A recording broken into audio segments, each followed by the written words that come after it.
For a time, his people were free from foreign domination, but the respite was short-lived. The English, seeing the Spanish failure, saw an opportunity to expand their own colonial ambitions.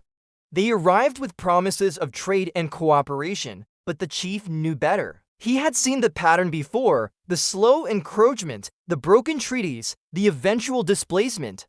So once again, he prepared his people for war. The English, underestimating his resolve, believed they could negotiate where the Spanish had failed.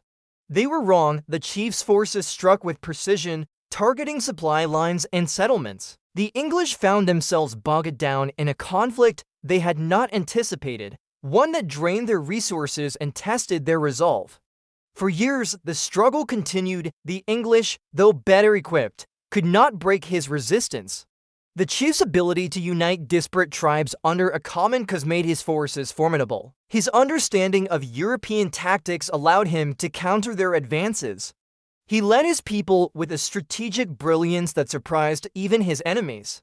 He knew the weaknesses of the European powers, their reliance on supply ships, and their vulnerability to disease. He used this knowledge to devastating effect, launching surprise attacks and then disappearing into the vast wilderness with his followers, striking fear into the hearts of the settlers.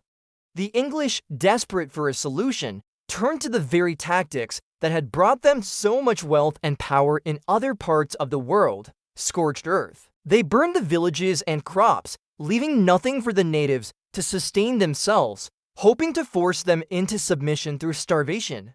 But they had misjudged the chief's tenacity. He refused to surrender. Instead, he led his people on a long and arduous journey to a new homeland, carrying with them their culture, their language, and their freedom. And so the legend of the chief who outsmarted the English and the Spanish grew, passed down through generations by the firelight, a testament to the indomitable spirit of a people who would not be conquered.